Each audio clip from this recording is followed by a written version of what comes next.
Sensory and emotional regulation are really closely linked, but it's quite useful to think of them separately because they come with quite different strategies that you can use. So, something to think about is just recognizing that strong emotions are just a normal part of life, but particularly as a parent. So, you can absolutely love your kids more than anything in the whole world and still find them utterly infuriating. That's absolutely normal. That's what we expect. That's part of parenthood and life. Um, I think one of the things that's really challenging is that children are really, really unpredictable. They come with their own social demands. And as a parent, you can't opt out from them. You can't just choose not to meet them. It's just a demand that you have to manage. And that creates a lot of pressure. And pressure creates bigger emotions. So when something goes wrong, particularly if it involves something maybe that's important to you, like your kid making you late for something that you want to go to, or maybe they break something that matters to you a huge amount. Um, in that moment, you're dealing with both their huge emotions and also, if we're totally honest, our own really big emotions as well. And that can be a really, really challenging struggle.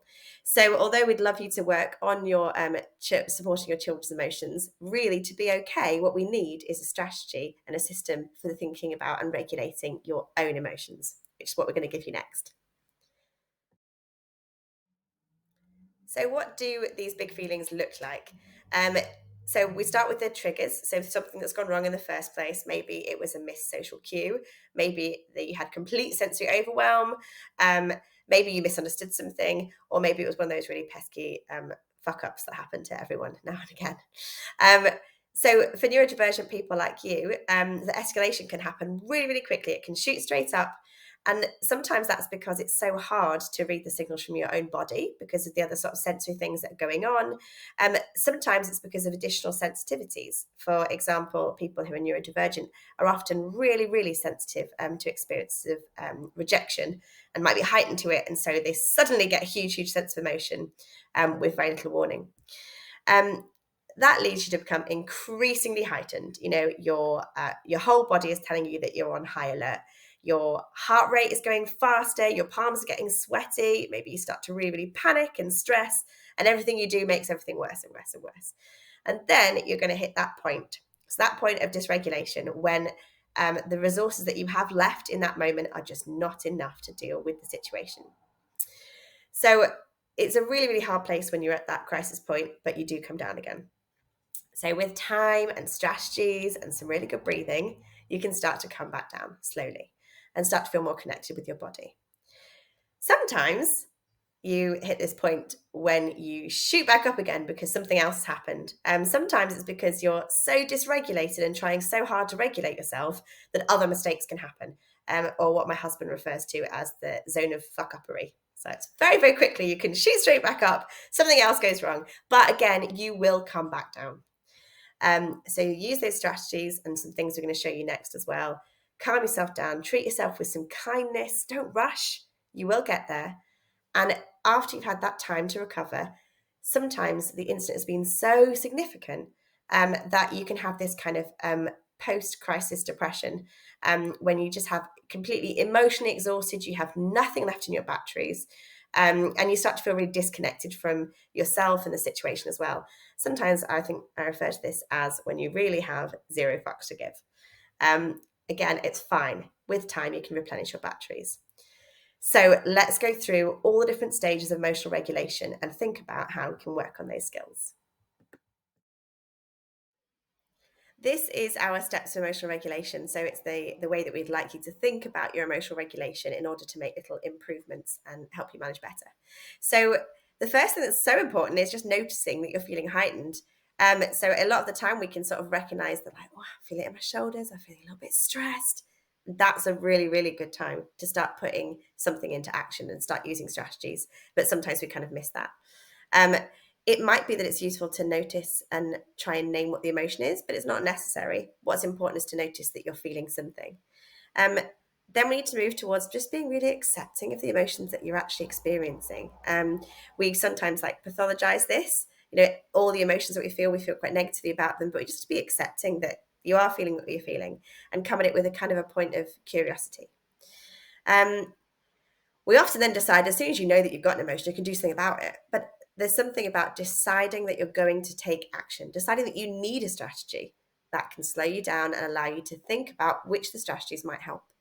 And then, of course, it's about the skill of carrying it out.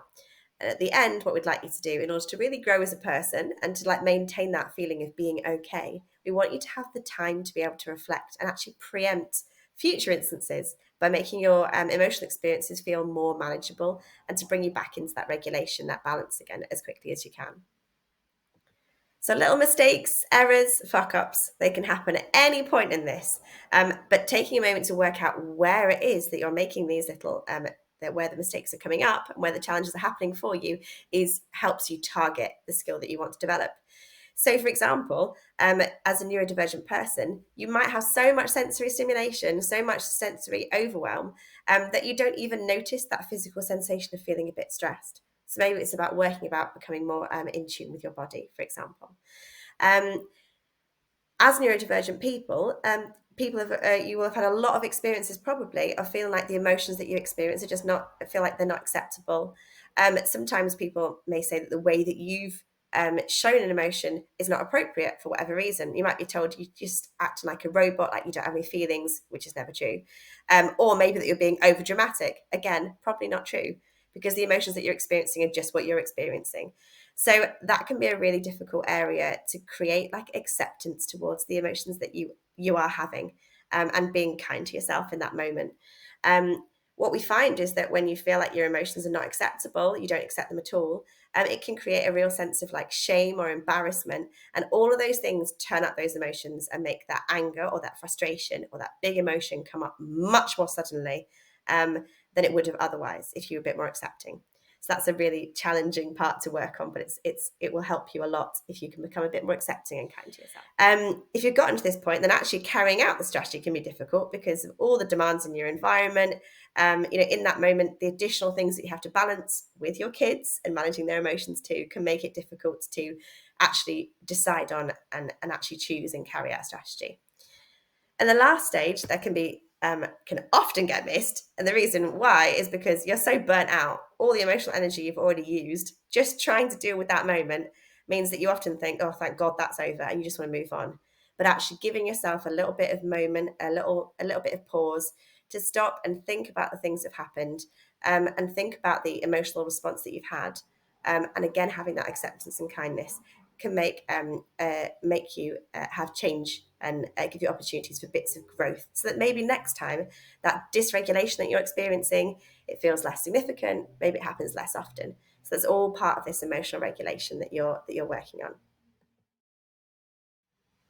Right, so something big has gone wrong and you've got these huge emotions. It might be that this is a great time for you to use that fuck up parachute and deal with it right now in that moment when those emotions are huge. But actually, over time, so that you can develop and really work towards being okay, we want you to develop your emotional regulation skills further.